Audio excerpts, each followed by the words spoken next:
For those who are just joining us, maybe the first time, I'm Dr. Willie Jolly. This is the beautiful bride of mine, I'm Dee. Dee Taylor Jolly. We're the authors of the book Make Love, Make Money, Make It Last, 10 Secrets to Shape a Great Marriage. We've been married for going on 36 years. Come June. In a few months. Next month. Next month. Next month. Next month. Almost a month away. And we've been married for 36 years, haven't had an argument in 33 years. How is that possible? Because I agree with you about everything. Everything. Yeah, right. Okay, so that's not true. She's pulling a funny, but we learned some systems. We've got systems so that we don't argue anymore and we can get on with life and have a great marriage and a great time together. We've been stuck in the house with each other, and it's been great. I have been with her for every day for the last year. We have not been stuck in the house together. Well, we wouldn't be able to go nowhere. And I'm an extrovert. She happy as she can be. Oh, she happy being in the house. Oh, books everywhere. Books everywhere. Oh, she just happy. Reading. Oh, in the morning. So we're not stuck. But we're just here together. Yeah, but I'm stuck because I need people. I need to talk to people. I'm a people. Yeah, but I talk to you. I need to talk to more people.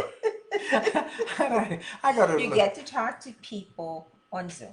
I go to Walmart. I walk around with my mask on and say, "Hey, good morning. How you doing? You get to talk to people on Zoom. That's sufficient. You stay healthy.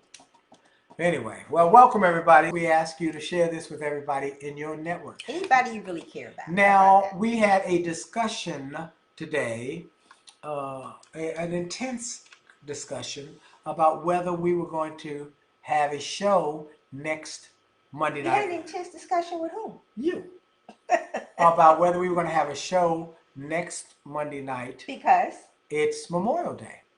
And so we had to have that dialogue, and we have decided we will proceed.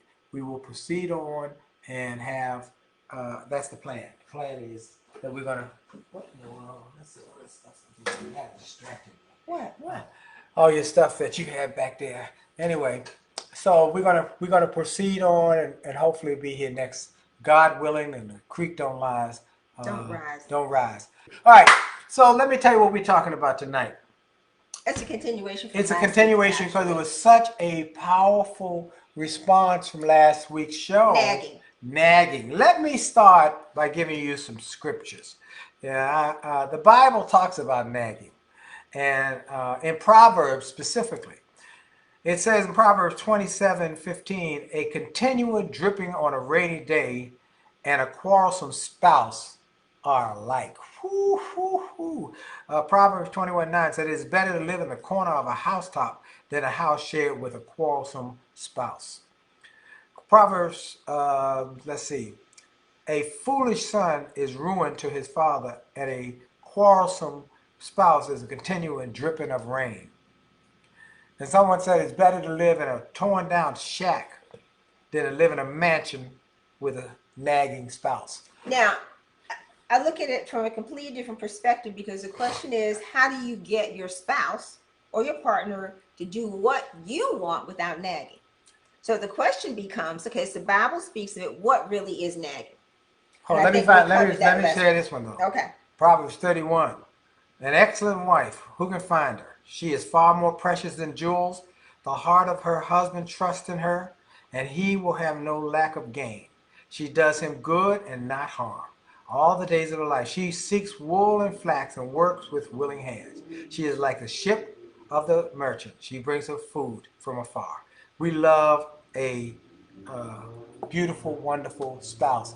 We're going to talk about what you do with a nagging situation. Which is not that last one you read. No, that's the goal. A wife or a spouse. Not just a wife. Yeah, I'm gonna say or a spouse who treats you well, who respects you, you respect them, and y'all work together on your goals and dreams. But that's a blessing. Now, Petra Cooper, St. Louis. Welcome. Larry Foley. Hey, love y'all. Thank you for the energy we are sending our way. It's coming back, and Wanda's watching her goddaughter. Amen. Aww. All right, that's great. How nice. So look, let's talk about this. Had a call with a gentleman this week who said his wife is nagging him all the time.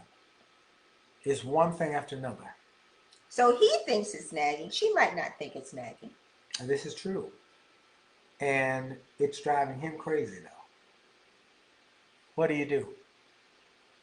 Questioning him, doubting him, lack of trust in him. He said, I don't know what to do. And my response to him was this. You said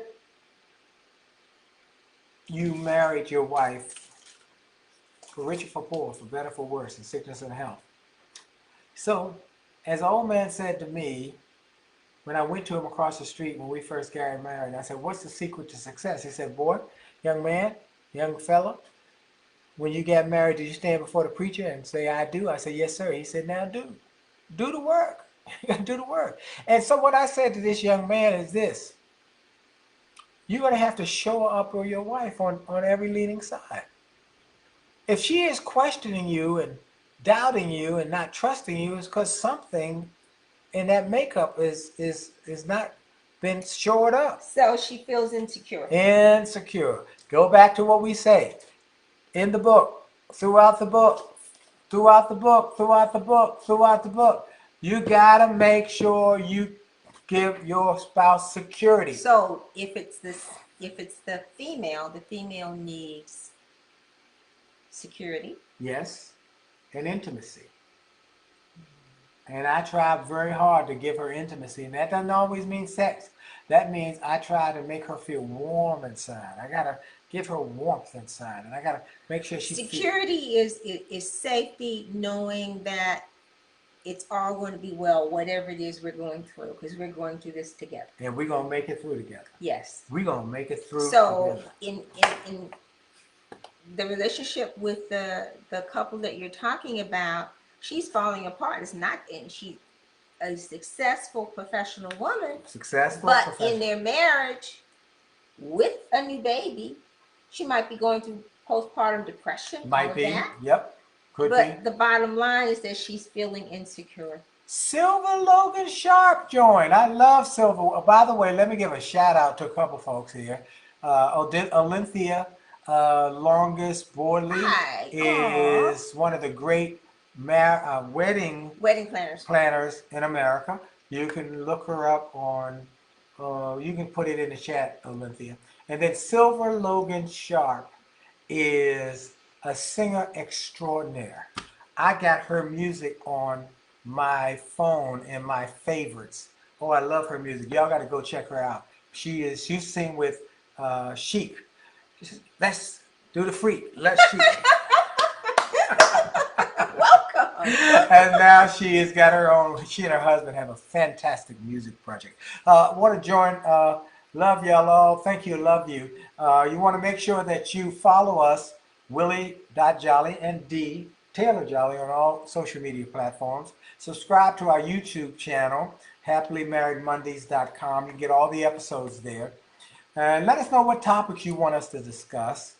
Put those in the chat. And then visit jollymarriage.com. Get a free chapter from the book at jollymarriage.com. It specifically relates to communication, because the communication is that common thread. So you might have problems with sex, you might have problems with your money, but if you're not able to talk about it, if you're not able to listen, actively listen, and sometimes it's called aggressive listening, listening not just to answer, but listening so that you can ask questions and really figure out and internalize what your loved one is trying to express to you. LCQ. Listen, question, clarify. Listen, question, clarify. Listen.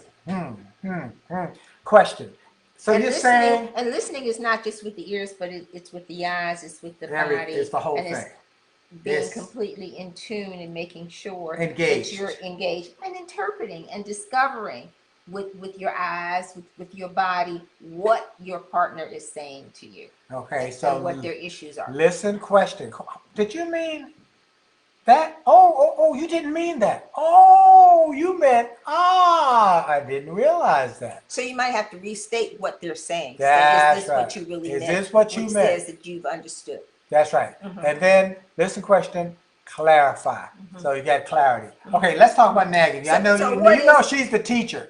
She's got all sorts of research. I was a teacher. Okay. All right. So, but as in the case of your friend and his wife, I said to you, in some cases, you might not know that you're nagging. Okay. Yeah.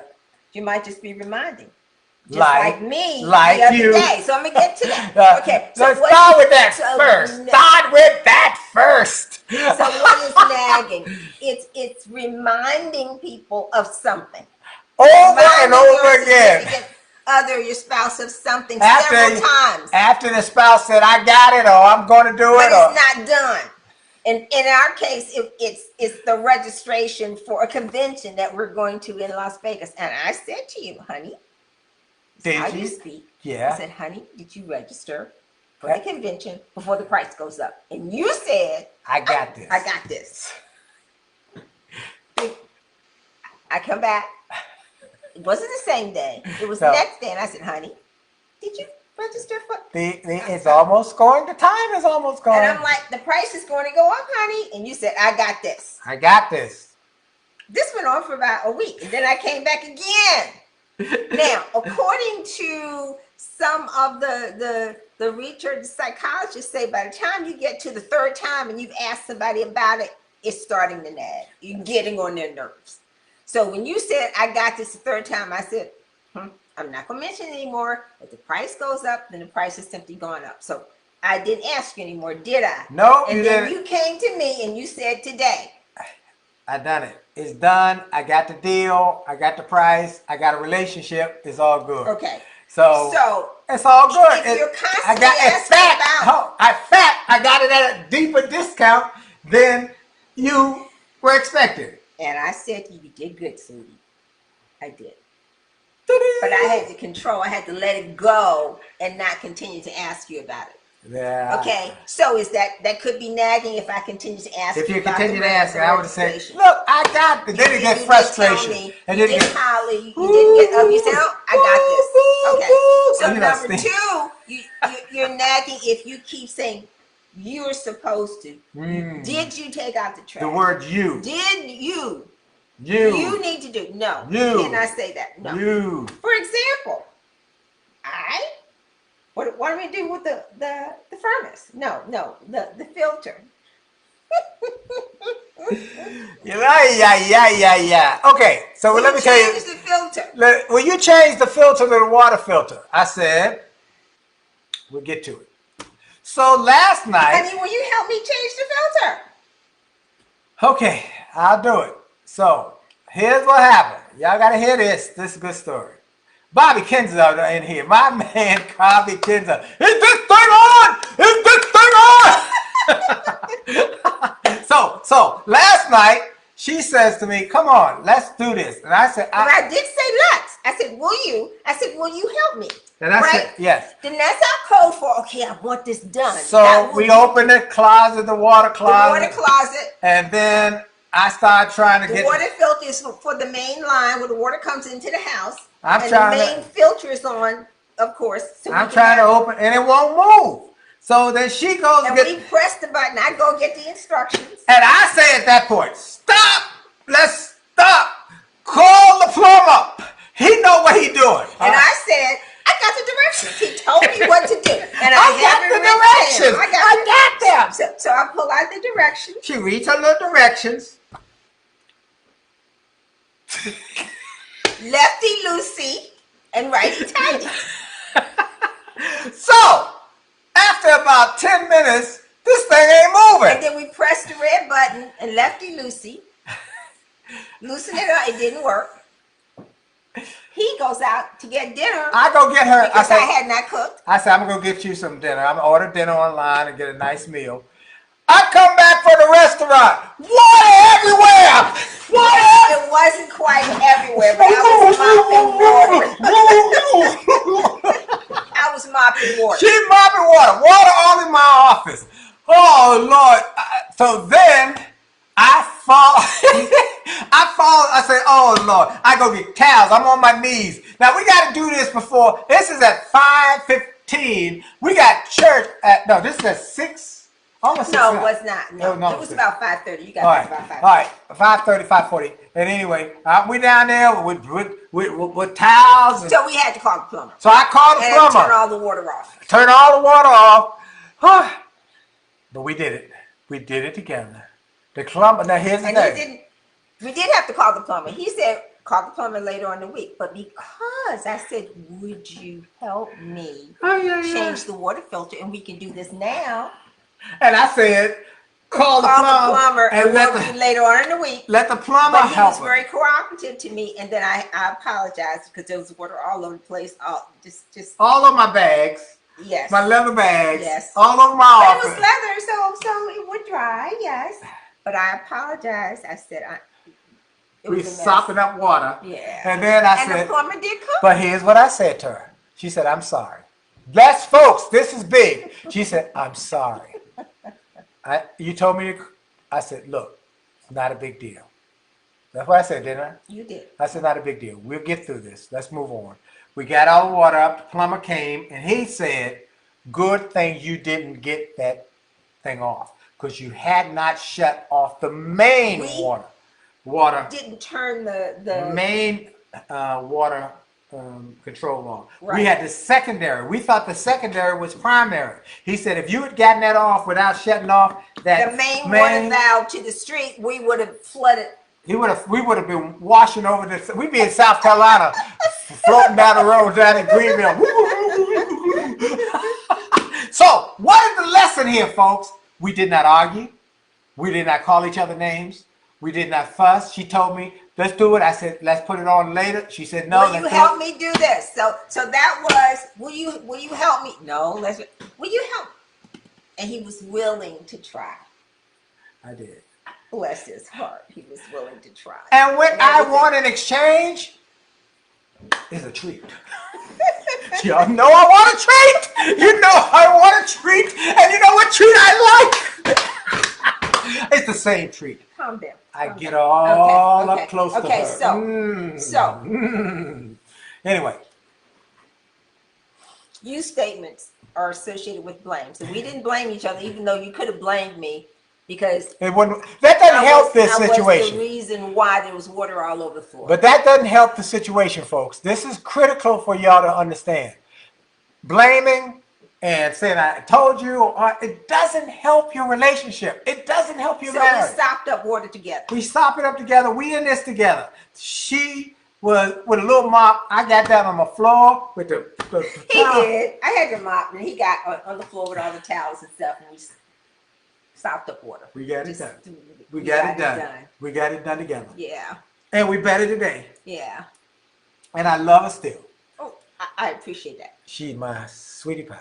Okay. Another. Turns me on. You're nagging if you repeat the same question over and over again. Come on. Somebody to do something, you know. Did you take the trash out? No, I got it. Did you take the trash out? I got it.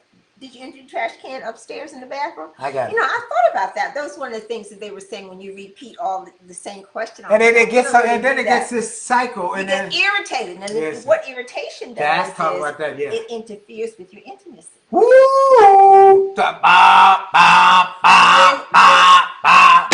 ahead. When you get irritated with your spouse, you're irritated with your spouse, you don't turn around and want to be close to them. You don't want to do something nice to them. If you're annoyed or you're pissed off because of how they're talking to you. Yep. Okay? Yep. So how do you deal with, what's a better way of dealing with that kind of situation? So what do you do? Okay. So you don't want to nag. You don't want to nag. You want to get what you want, though. Everybody wants to get what they want. So in the Bible, they talk about it, how many different times? It's how many references in the Bible about nagging? Nagging. How many references in the Bible about nagging? There are 59 Bible verses about nagging. Okay, so I had some suggestions. Give me some that suggestions. I also researched. And we talk about it in the book. But you poo-pooed it in terms of the order in which I'm trying to sell a book and you put my hand down. Go get this book. JollyMarriage.com. JollyMarriage.com. JollyMarriage.com. So the number one way to not nag is to find out what pleases your spouse and to give that to them first.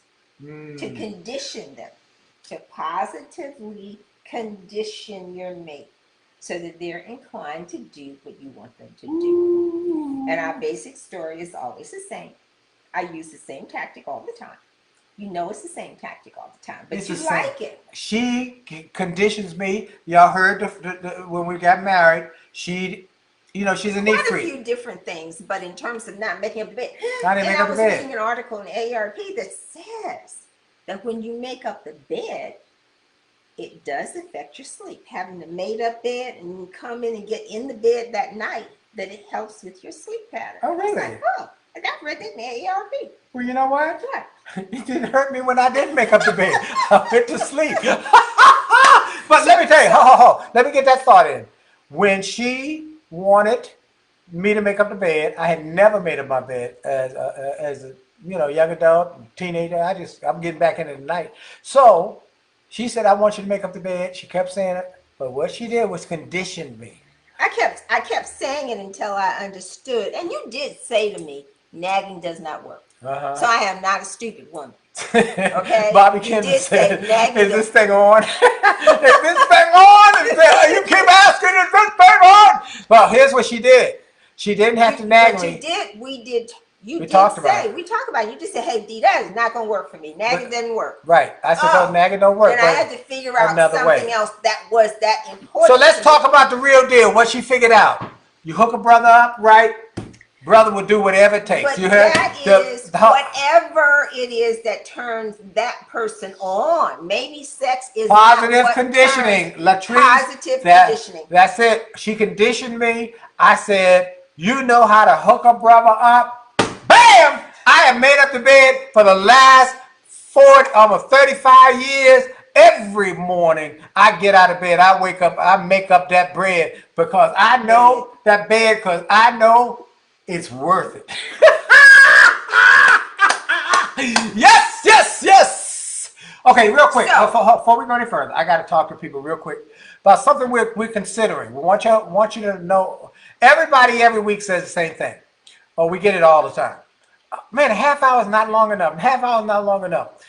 We do a half hour because we got this program on Facebook Live that goes to live stream, and we have it going over there, and it's a half hour slot. But we're thinking of creating this new program that we just introduced to, where we would have a second half hour that would be membership based.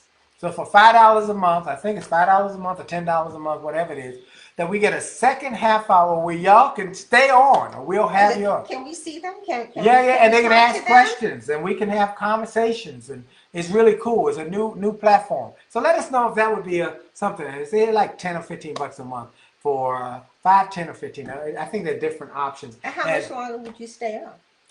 We'd be a whole hour, and take questions. Oh. Okay, and we're gonna have other guests as part of it. I like the idea of having other guests. Some people who could bring other expertise. How y'all like that? Do y'all like that idea? Let us know. Okay, keep talking about the things. We got about 5 minutes. Okay, so you want to positively condition your spouse in terms of what brings them pleasure to get them to cooperate. Yep. Ask for what you want rather than complaining.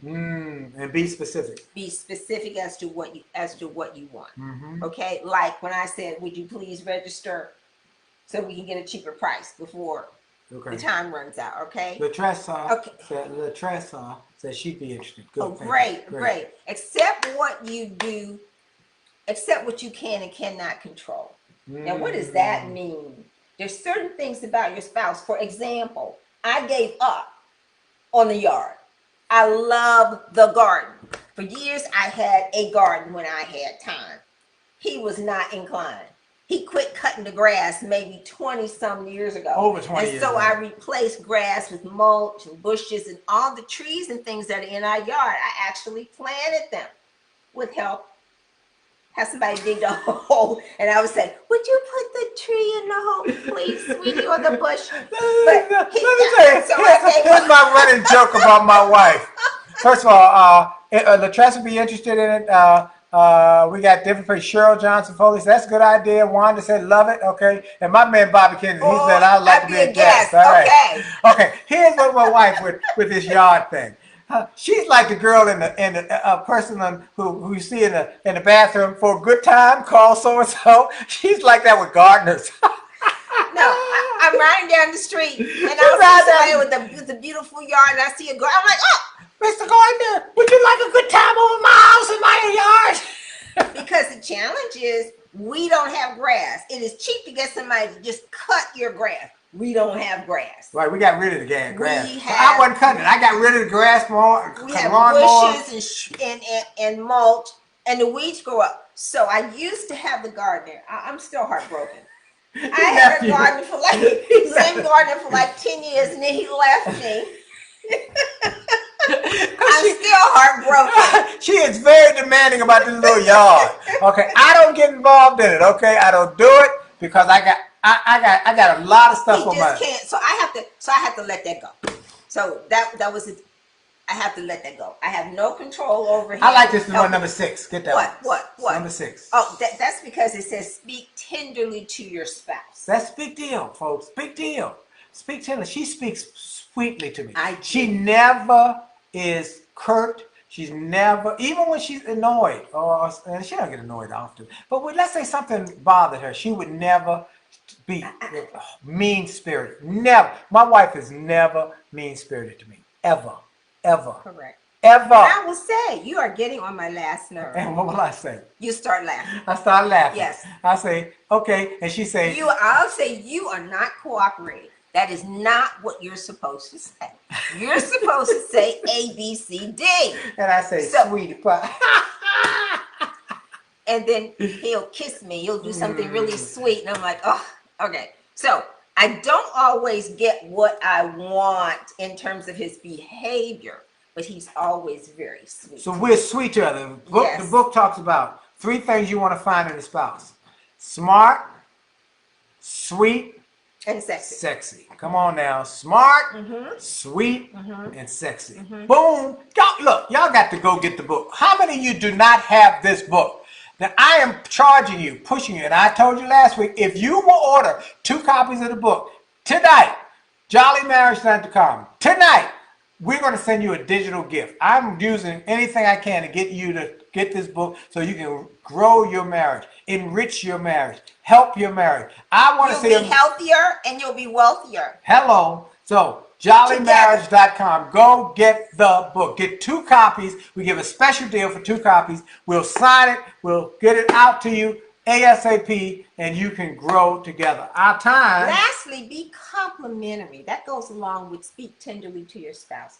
Be complimentary. Continue to build your spouse's self-esteem. Going back to that that comment, I told the guy he had to shore up his wife on every leaning side because there's something there that is hurting, something there that is weak. She has had, by weak I mean that somebody has hurt her over the years. She has some security issues. You got to do your work, man. I told him you got to do your work to fix that. I mean, you can't change her, but you can show her up, show up her confidence, show up her enthusiasm, and let her know you got her. And that she's all that. Yeah, which I do for her. Yes. Look, our time is up.